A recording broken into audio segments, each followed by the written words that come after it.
नमस्कार दोस्तों, स्वागत है आप सभी का आपके अपने YouTube channel dream destination with me में। दोस्तों आज का ये वीडियो पवन पुत्र हनुमान जी और महाराज बाली के बीच युद्ध पर आधारित है। दोस्तों जैसा कि आप सभी पिछली वीडियो में देख चुके हैं कि हनुमान जी को बहुत से देवताओं के वरदान प्राप्त है। उनके पास अनेकों दिव्य भी शक्तियाँ हैं। तो दोस्तों शुरू करते हैं आज का ये वीडियो। दोस्तों ये बात उस समय की है जब किष्किंधा के राजा महाराज बाली ने घोर तपस्या कर ब्रह्मदेव को प्रसन्न किया और ब्रह्मदेव ने उन्हें क्या कहा सुनिए। ब्रह्मदेव का कहना था, दोस्तों मैं तुम्हें वरदान देता हूँ कि अगर आप कभी भी युद्ध में जाओगे और जिस भी प्रतिद्वंदी से आपका सामना होगा उसकी आंखों में आंखें डालकर देखने से तुम में उस प्रतिद्वंदी की आदि शक्ति समाहित हो जाएगी। इस कारण दोस्तों बाली अजय हो गया था और वह किसी भी प्रतिद्वंदी को आसानी से हराने में सक्षम था। इसका परिणाम यह निकला कि एक बार बाली साधना में लीन था और लंका के राजा रावण को भी अपनी शक्तियों पर बहुत घमंड हो गया था। वह ऋषि मुनियों को तंग करता और उनके यज्ञ को समाप्त कर देता या उनके यज्ञ में बाधा डालकर उन्हें खंडित कर देता। जब दोस्तों महाराज बाली के साथ रावण का सामना हुआ तो परिस्थिति अलग ही थी, क्योंकि दोस्तों जब महाराज बाली तपस्या में लीन थे तो रावण ने इन्हें युद्ध के लिए ललकारा। लेकिन दोस्तों महाराज बाली तपस्या में लीन होने के कारण उन्होंने उनका कोई जवाब नहीं दिया। कुछ समय पश्चात महाराज बाली ने उठकर रावण को अपनी कांख में दबा लिया और 6 महीने तक तपस्या करता रहा। इसके पश्चात दोस्तों जब रावण का घमंड पूरी तरह चूर हो गया था, वह हार मान चुका था, तब जब महाराज बाली की साधना पूरी हुई तो उन्होंने युद्ध के लिए रावण से बातचीत की। इसके बाद दोस्तों रावण ने हार मानकर उनसे मैत्री संबंध बनाया और वहां से चला गया। दोस्तों अब बात आती है कि हनुमान जी का महाराज बाली से युद्ध कैसे हुआ। यह ठीक उस समय की बात है जब महाराज बाली ने रावण को हराया तो उसके अंदर अभिमान ने जन्म ले लिया था। तो दोस्तों रावण को हराने के बाद महाराज बाली एक सुंदर वन में गए जहां पेड़ हरी भरी पत्तियों से भरे थे और फलों से भी परिपूर्ण थे।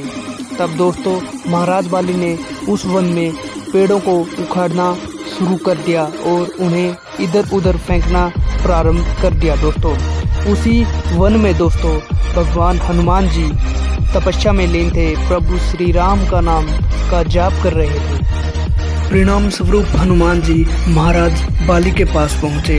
उन्होंने उसका कारण पूछा कि आप पेड़ों को इधर उधर क्यों फेंक रहे हैं और इतने सुंदर वन को क्यों तहस नहस कर रहे हैं। इस पर दोस्तों महाराज बाली को हनुमान जी पर क्रोध आ जाता है और वह उन्हें जिस कारण वह सभी को अपने से नीच समझने की भूल कर बैठता है। इसका परिणाम यह निकला, हनुमान जी ने महाराज बाली को बताया कि आप श्री राम का नाम लीजिए, उनके नाम मात्र से ही आपके अहंकार का नाश हो जाएगा।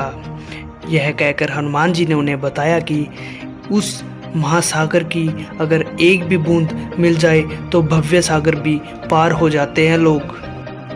हनुमान जी के यह वचन सुनकर बाली और क्रोधित हो जाता है और बोलता, कौन है श्री राम? आज तक मैंने इसका नाम तक नहीं सुना और क्या ये मुझसे भी ताकतवर है? उनकी यह बात सुनकर हनुमान जी उनसे बोलते हैं कि आपके लिए प्रभु श्री राम को यहाँ पे आने की कोई आवश्यकता नहीं है, आपके लिए तो उनका एक तुच्छ सेवक ही काफ़ी है। हनुमान जी की यह बात सुनकर महाराज बाली बहुत क्रोध में आ जाते हैं और उनसे अगली सुबह युद्ध करने का ऐलान करते हैं। यह सुनकर हनुमान जी ने भी उनसे युद्ध करने का न्योता स्वीकार किया। जब दोस्तों अगली सुबह हुई तो प्रभु श्री राम का नाम लेकर हनुमान जी चलने ही वाले थे। इतनी देर में ब्रह्मदेव वहां प्रकट हुए। उन्होंने हनुमान जी से निवेदन किया कि वह अपनी शक्ति का मात्र 10वां हिस्सा ही साथ लेकर युद्ध में जाए और शेष को वहीं पर अपने आराध्य के चरणों में रखते। ब्रह्मदेव के इन वचनों का मान रखते हुए प्रभु हनुमान जी ने अपनी शक्ति का 10वां हिस्सा ही साथ लेकर युद्ध में गए और शेष हिस्से को अपने आराध्य के चरणों में अर्पित कर दिया। ब्रह्मदेव ने हनुमान जी को बताया था कि युद्ध के पश्चात वह पुनः इन शक्तियों को प्राप्त कर सकते हैं। जब दोस्तों हनुमान जी महाराज बाली के समक्ष युद्ध में पहुँचे तो जब दोनों की आंखें एक दूसरे को देखती है तो दोस्तों चमत्कार कुछ ऐसा होता है। महाराज बाली हनुमान जी की शक्तियों को अपने अंदर समाहित करना शुरू कर देते हैं। कुछ समय तक समाहित करने के पश्चात महाराज बाली को यह एहसास होता है कि पूरे संसार की शक्ति उनके अंदर समाहित हो गई है और ऐसा होते होते कुछ क्षण और बीता और जिसका परिणाम यह निकला कि महाराज बाली की नसें फूलना प्रारंभ हो गई। शरीर ऐसा महसूस होने लगा कि मानो फटने ही वाला है। इतनी देर में ब्रह्मदेव वहां पुनः प्रकट हुए और महाराज बाली को कुछ समझ नहीं आ रहा था कि यह हो क्या रहा है। यह सब देखकर ब्रह्मदेव ने महाराज बाली को एक ही सुझाव दिया और यह सुझाव था कि युद्ध छोड़कर भागने का। बाली को कुछ समझ नहीं आ रहा था और ब्रह्मदेव के यह वचन सुनकर बाली ने दौड़ना प्रारंभ कर दिया और मीलों दूर तक दौड़ता रहा दोस्तों। और दौड़ने के पश्चात वह तुरंत बेहोश हो गया और जब महाराज बाली को पुनः होश आया तो उन्होंने ब्रह्मदेव को अपने समक्ष पाया। उन्होंने ब्रह्मदेव से एक ही प्रश्न पूछा कि यह सब क्या था और मुझे ऐसा क्यों महसूस हो रहा था कि पूरे संसार की शक्तियाँ मुझ में ही समाहित हो गई हो। मेरा शरीर फटने को हो रहा था। बाली जी के इस प्रश्न पर ब्रह्मदेव ने उत्तर दिया कि हनुमान जी मात्र अपनी शक्तियों का 10वां हिस्सा ही लेकर युद्ध में आपसे युद्ध करने आए थे और वह भी आप सहन नहीं कर पाए। तो सोचो अगर वह अपनी पूरी शक्तियों के साथ आपसे युद्ध करने आते तो आपका आज अंत निश्चित था। ब्रह्मदेव के मुख से यह वचन सुनकर महाराज बाली पुनः हनुमान जी के पास जाते हैं और उनसे उनकी शक्तियों और राम भक्ति के बारे में पूछते हुए कहते हैं कि हे पवन पुत्र हनुमान, हे श्री राम भक्त हनुमान, आप इतने शक्तिशाली होते हुए भी आप में लेश मात्र भी घमंड नहीं है, अभिमान नहीं है। और इतना कहकर महाराज बाली अपनी नगरी किष्किंधा पुनः चले जाते हैं और वहाँ पर अपना राज प्रशासन करते हैं। इसके बाद दोस्तों ब्रह्मदेव का आशीर्वाद लेकर हनुमान जी अपनी शक्तियों को पुनः प्राप्त कर एक बार फिर प्रभु श्री राम नाम की भक्ति में लीन हो जाते हैं। अगर वीडियो पसंद आई हो तो दोस्तों लाइक कीजिए और शेयर कीजिए। आज का लाइक टारगेट कम से कम 30 लाइक दोस्तों, 30 लाइक। और चैनल को सब्सक्राइब कीजिए दोस्तों और चैनल का सब्सक्राइब टारगेट कम से कम 20 सब्सक्राइबर दोस्तों। धन्यवाद दोस्तों, मिलते हैं आपको आपके साथ आपकी अगली वीडियो में। जय श्री राम दोस्तों।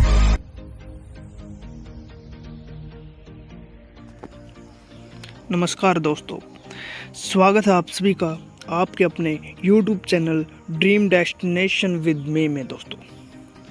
दोस्तों आज का जो हमारा वीडियो है वो बहुत ही ख़ास होने वाला है, क्योंकि ये वीडियो है संकट मोचन महाबली हनुमान जी को प्राप्त वरदानों तथा उनकी शक्तियों पर आधारित।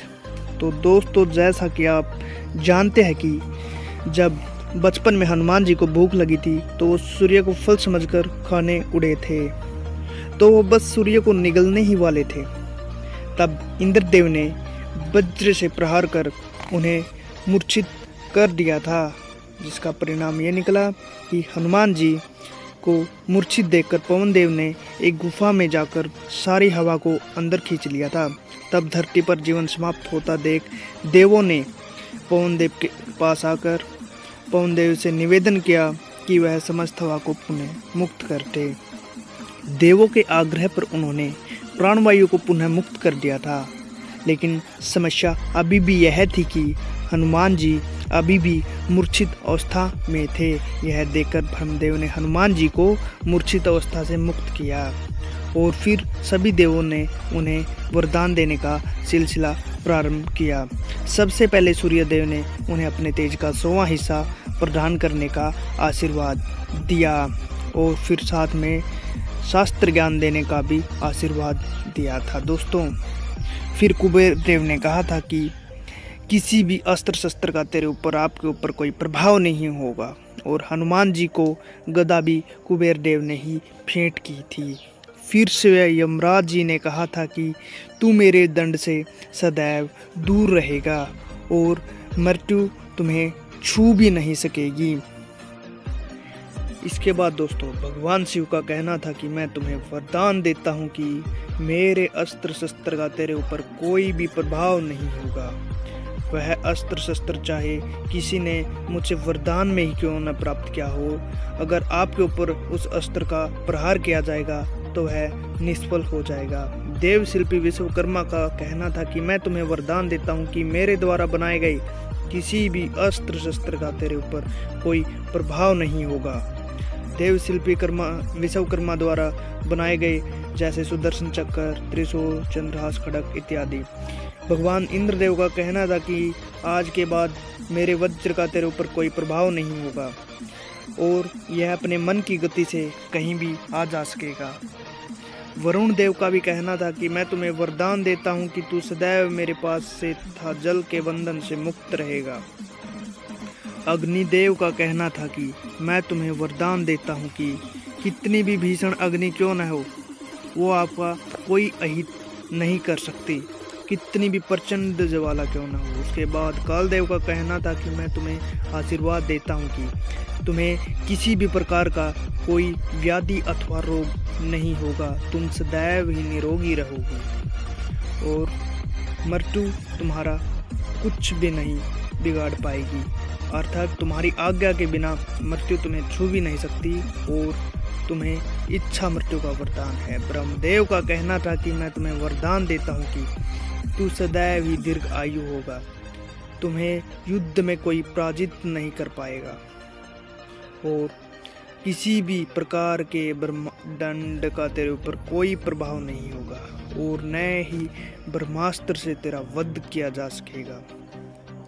इसके बाद दोस्तों, ब्रह्मदेव का यह भी कहना था कि मैं तुम्हें वरदान देता हूँ कि वज्र के प्रहार का आपकी हनु अर्थात ठोडी पर प्रहार हुआ है, इसलिए आज से ही तुम हनुमान नाम से विख्यात हुए। और दोस्तों, माता सीता ने हनुमान जी को वरदान दिया था। जब हनुमान जी लंका में गए थे, माता सीता की खोज में गए थे, तब माता ने हनुमान जी को वरदान दिया था कि तुम आज से ही अमर हो जाओगे। यह माता ने वरदान दिया था और सर्वश्रेष्ठ राम भक्त होने का भी वरदान दिया था।